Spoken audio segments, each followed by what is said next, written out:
Kaleshwaram judicial commission విచారణ స్పీడ్గా కొనసాగుతుంది. పంప్ హౌస్ల ఏజెన్సీ ప్రతినిధులు ముగ్గురు irrigation director of works account Phanibhushan Sharma విచారణకు హాజరయ్యారు. సోమవారం లేదా మంగళవారం వెదిరే శ్రీరామ్, సోమవారం కుంచెల రఘు కమిషన్ ముందు హాజరై కాళేశ్వరానికి సంబంధించిన వివరాలు అందించనున్నారు.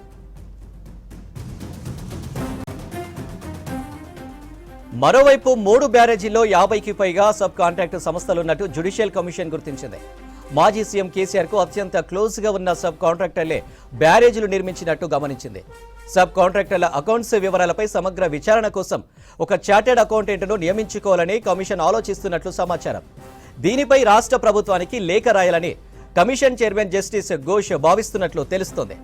ఇక కాళేశ్వరంపై జ్యుడిషియల్ కమిషన్ విచారణకు సంబంధించి మరిన్ని డీటెయిల్స్ యాదగిరి లైవ్లో అందిస్తారు. యాదగిరి, కాళేశ్వరంపై జ్యుడిషియల్ కమిషన్ విచారణ ఎలా సాగుతుంది? ఇవాళ కమిషన్ ముందు ఎవరెవరు హాజరయ్యారు? అనిల్, కాళేశ్వరం సంబంధించినటువంటి అందులో అక్రమాలు, తర్వాత నిర్మాణ లోపాలకు సంబంధించి జ్యుడిషియల్ విచారణ కొనసాగుతుంది. అయితే ఇందులో ఈ విచారణలో భాగంగా ఇప్పటికే చాలామంది ఆ శాఖకు సంబంధించినటువంటి అధికారులు, తర్వాత రిటైర్డ్ ఇంజనీర్లు, తర్వాత ఆ ప్రాజెక్టుల నిర్మాణం చేపట్టినటువంటి ఆ కంపెనీలకు సంబంధించినటువంటి ప్రతినిధులు, తర్వాత దాని మీద అనుభవం ఉన్నటువంటి ఏదైతే అనుభవం ఉంటుందో ఆ నిపుణులకు సంబంధించి ఇప్పటికే వాళ్ళ ఒపీనియన్స్ తీసుకున్నారు, వాళ్ళ నుంచి అఫిడవిట్ తీసుకున్నారు, కమిషన్ ముందుకు విచారణ కూడా పిలిచారు. సో ఇది ఇప్పటి వరకు జరిగినటువంటి ప్రాసెస్. అయితే ఇవాళ కూడా ఏదైతే ఈ నిర్మాణ సంస్థ ఉంటుందో ఆ నిర్మాణ సంస్థకు సంబంధించినటువంటి 3 ప్రతినిధులను ఇవాళ కమిషన్ పిలిచి విచారణ చేసింది. అందులో ఏదైతే ఇవాళ పిలిచిన దాంట్లో ప్రధానంగా ఉన్నటువంటి దాంట్లో ఈ director of works and accounts.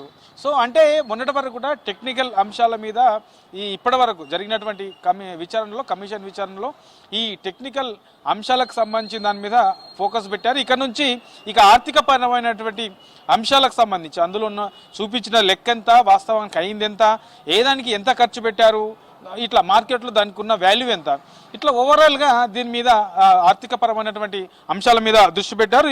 అందులో భాగంగానే ఇవాళ ఈ డైరెక్టర్ ఆఫ్ వర్క్స్ అండ్ ఈ అకౌంట్స్ సంబంధించిన వాళ్ళు ఇవాళ వచ్చారు, కమిషన్ ముందు విచారణకు వచ్చారు. వాళ్ళ అభిప్రాయాలను కూడా కమిషన్ తీసుకున్నది.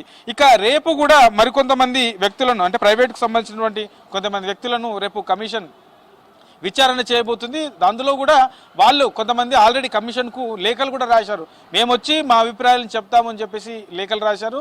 తర్వాత కొంతమందిని కమిషనే గుర్తించింది. గతంలో ఈ ప్రాజెక్టుల ఈ బ్యారేజీలకు సంబంధించిన నిర్మాణం విషయంలో కొంతమంది వ్యతిరేకించారు. తర్వాత అది ఎప్పుడైతే ఈ మేడిగడ్డ, అన్నారం, సుందిల్లా ఈ 3 బ్యారేజీలను నిర్మించారో ఆ నిర్మించిన ప్లేసులకు సంబంధించి కూడా గతంలోనే కొంతమంది వ్యతిరేకించారు. తర్వాత అవి సరైన నిర్మాణం చేపట్టే ప్లేస్ కూడా కాదు అని చెప్పేసి మరికొంతమంది ప్రభుత్వానికి గతంలో చెప్పారు. సో ఇలాంటి వాళ్ళు ఎవరెవరు ఏం చెప్పారు, గతంలో ఒక ప్రైవేట్కి సంబంధించినటువంటి కంపెనీకి సంబంధించినటువంటి సీనియర్ ఇంజనీర్లు కూడా దీన్ని వ్యతిరేకించారు ఈ ప్రాజెక్టును. సో ఇట్లాంటి వాళ్ళందరినీ కూడా గుర్తించినటువంటి కమిషన్ వాళ్ళందరినీ కూడా కమిషన్ ముందుకు విచారణకు పిలుస్తుంది, వాళ్ళ ఒపీనియన్స్ తీసుకుంటుంది. సో అందులో భాగంగానే రేపు కొంతమంది ప్రైవేట్ వ్యక్తులకు సంబంధించిన వాళ్ళను రేపు కమిషన్ విచారణ చేయబోతుంది. ఇక సోమవారం రోజు ఏదైతే సోమవారం రోజు ఈ కరెంటుకి అంటే ఈ జేఎస్కి సంబంధించినటువంటి నేత రఘును సోమవారం రోజు పిలుస్తున్నారు, విచారణకు రాబోతున్నారు. ఇక మంగళవారం రోజు వెదిరే శ్రీరామ్, ఈ కేంద్ర జలశక్తి సలహాదారు వెదిరే శ్రీరాము మంగళవారము రాబోతున్నారు. ఆయన కూడా ఇప్పటికే కమిషన్కు ఒక లేఖ రాశారు. సో తనకున్నటువంటి అభిప్రాయాలు, అసలు వాస్తవానికి అందులో ఏం జరిగింది, తనకు తెలిసిన విషయాలను కూడా చెప్తానని చెప్పేసి లేఖ రాశారు. అందులో భాగంగానే మంగళవారం రోజు వెదిరే శ్రీరాము కమిషన్ ముందుకు రాబోతున్నారు. ఆ రోజు తన అభిప్రాయాలను చెప్పబోతున్నారు.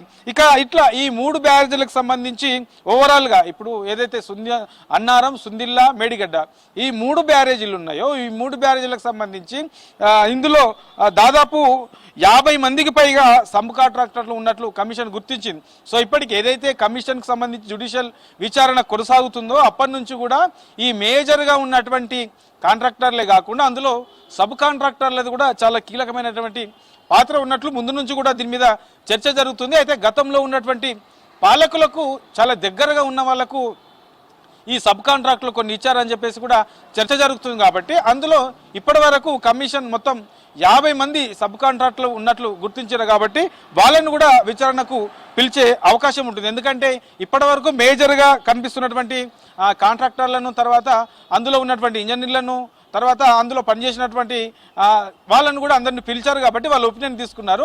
ఈ సబ్ కాంట్రాక్టర్లకు సంబంధించి కూడా ఎవరెవరికి ఇచ్చారు, ఎందుకు ఇవ్వాల్సి వచ్చింది, సో ఇట్లా వీటిపైన పూర్తి స్థాయిలో వాళ్ళను కూడా పిలిచి కమిషన్ ముందుకు పిలిచి విచారణ చేసే అవకాశం ఉంటుంది. అయితే ఈ ఎవరెవరైతే ఇప్పటి వరకు కమిషన్ ముందుకు వచ్చారో వాళ్ళ అభిప్రాయాలు చెప్పారు, అఫిడవిట్ల రూపంలో వాళ్ళ అభిప్రాయాలు ఇచ్చారు, వీళ్ళందరినీ కూడా మళ్ళీ ఓపెన్ హౌస్ పెట్టి బహిరంగంగా చర్చ పెడతామని చెప్పేసి ఇప్పటికే ఈ జ్యుడిషియల్ కమిషన్ ప్రకటించింది. కాబట్టి అందులో భాగంగానే దానికి సంబంధించి ఈ చర్చకు సంబంధించి రెండు రకాలుగా ఫైనాన్షియల్కి సంబంధించినటువంటి అంశాల విషయంలో, తర్వాత ఈ ఓపెన్ చర్చ ఏదైతే పెడతామన్నారో దానికి సంబంధించి క్రాస్ ఎగ్జామినింగ్ కోసము ఒక అడ్వకేటు, తర్వాత చార్టెడ్ అకౌంటెంట్ వీళ్ళిద్దరిని కూడా కమిషన్ కావాలని కోరుకుంటుంది. దానికి సంబంధించి ఒక అడ్వకేటు, తర్వాత ఈ చార్టెడ్ అకౌంట్కి సంబంధించి ఇద్దరిని నియమించాలని చెప్పేసి త్వరలోనే ప్రభుత్వానికి జ్యుడిషియల్ కమిషన్ లేఖ కూడా రాయబోతుంది. ఇట్లా ఓవరాల్గా ఈ టెక్నికల్ అంశాలు ఒక పక్క, ఆర్థిక పరమైన అంశాలు మరో పక్క, తర్వాత ఈ సబ్ కాంట్రాక్టర్లు ఎంతమంది ఉన్నారు,